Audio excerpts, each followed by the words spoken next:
Municipality అభివృద్ధి అధికార పార్టీతోనే సాధ్యం. మహబూబాబాద్ జిల్లా తొర్రూరు మున్సిపాలిటీ పరిధిలో 1వ వార్డు కాంగ్రెస్ పార్టీ కౌన్సిలర్ అభ్యర్థి అయిన తాళ్లపల్లి శ్రీలత రమేష్ తన గెలుపు కోరుతూ వార్డులో ప్రజలను ఓటు అడుగుతూ విస్తృత ప్రచారం చేపట్టడం జరిగింది.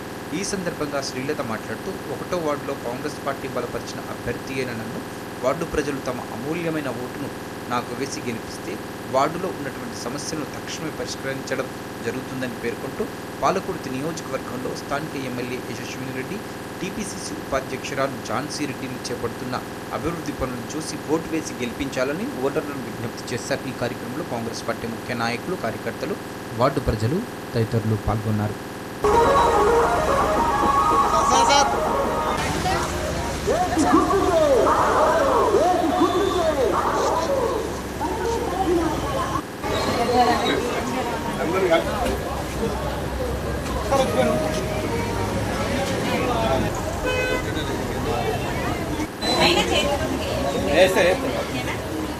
నా పేరు శ్రీలత రమేష్. నేను 1వ వార్డు అభ్యర్థిగా పోటీ చేస్తున్నాను. నేను ప్రతి ఇంటికి వెళ్తున్నాను. దాదాపు ఇప్పటికి 5 days 6 days అవుతుంది. అందరి యొక్క సమస్యలను తెలుసుకుంటున్నాను. ఒకవేళ నన్ను అత్యధిక మెజారిటీతో గెలిపిస్తే వాళ్ళ యొక్క సమస్యలను పరిష్కరించడానికి నేను సాయశక్తుల నాకు డ్రైనేజ్, కరెంటు, వాటర్ ప్రాబ్లం, ఈ ఇంటి సమస్యలు, మళ్ళీ రోడ్డు సమస్య, ఇవన్నీ మా దృష్టికి వచ్చినాయి. వీటిని పరిష్కరించడానికి నేను ఎమ్మెల్యే మేడంతో సహకరించుకొని వాళ్ళ యొక్క కృషితో వీళ్ళకి తోడ్పాటు చేయడానికి ప్రయత్నిస్తాను. నేను చేసే వాడు చెప్తా అని వాళ్ళకి నమ్మకం కలిగించడానికి నా అంత ప్రయత్నంగా నేను వాళ్ళని ఓటు అడుగుతాను. 1వ వార్డు అభ్యర్థి తాళ్లపల్లి శ్రీలత రమేష్. దాదాపుగా మేము 5 రోజుల కాడ నుంచి సుదీర్ఘంగా ఓటర్ను కలుసుకుంటూ ఓటర్ యొక్క సమస్యలు మొత్తం కూడా క్షుణ్ణంగా వింటున్నాం.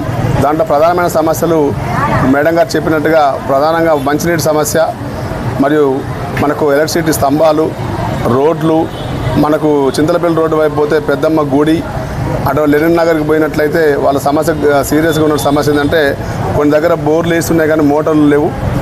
కొన్ని స్తంభాలు వేయకుండా ఉండడం, మోటార్లు పెట్టకుండా ఉండడం వల్ల చాలా వాళ్ళ మంచిని కొరత ఏర్పడిన సందర్భాలు మనం చూస్తూ ఉన్నాం. దానిలో ప్రధానంగా నేను పూర్తి స్థాయిలో ప్రజలకు క్షుణ్ణంగా హామీ ఇచ్చాను. ఎందుకు ఇవ్వగలుగుతున్నాను? నేను అధికార పార్టీలో ఉన్నాం కాబట్టి, ఎమ్మెల్యే గారు ఉన్నారు కాబట్టి, యశ్వంత్ రెడ్డి గారి యొక్క పూర్తి సహకారంతో మన యొక్క లెనిన్ నగర్ని కానీ ఎక్కడైనా మన 1వ వార్డులో ఏ సమస్య ఉన్నా ఖచ్చితంగా మేడం దృష్టికి తీసుకెళ్లి మీ సమస్య పరిష్కారంలో ప్రధానమైన పాత్ర పోషిస్తానని చెప్పి ప్రజలకు హామీ ఇచ్చాను. అందులో భాగంగా లెనిన్ నగర్లో చాలా పేద ప్రజానీకం ఉన్నారు. వాళ్ళ కడుపేదరికం ఉన్న ప్రజల యొక్క బాధలు నేను విన్నాను. ప్రత్యక్షంగా చూసిన తర్వాత నాకు మనోవేదనకు గురై నేను వాళ్ళకు ఒక హామీ ఇచ్చాను. ఖచ్చితంగా నేను ఒక పాఠశాల నడుపుతున్నాను కాబట్టి, విద్యావంతుని కాబట్టి, విద్యను అందించవలసిన బాధ్యత నా మీద ఉంది కాబట్టి ఆ లెనిన్ నగర్ ఉన్నటువంటి ప్రజలందరికీ కూడా నర్సరీ క్లాస్ నుంచి 5th క్లాస్ వరకు ఉచిత విద్యను అందిస్తారని చెప్పి వాళ్ళకి పూర్తి స్థలం హామీ ఇవ్వడం జరిగింది. వాళ్ళు దానికి పూర్తి అష్టాతరేఖలు వాళ్ళు ఇవ్వడం జరిగింది. మాకు ఇలాంటి అవకాశం మాకు ఎవరు ఇవ్వలేదు. మీరు విద్యావంతులు కాబట్టి నాకు అవకాశం ఇచ్చారు, మీరు ఖచ్చితంగా ఉపయోగించుకుని చెప్పి వాళ్ళందరూ కూడా నా పైపు రావడం జరిగింది. నాకు చాలా సంతోషం అనిపించింది. నాకు ఒక మంచి అవకాశం, విద్యావంతుడికి నాకు మంచి అవకాశం వచ్చింది.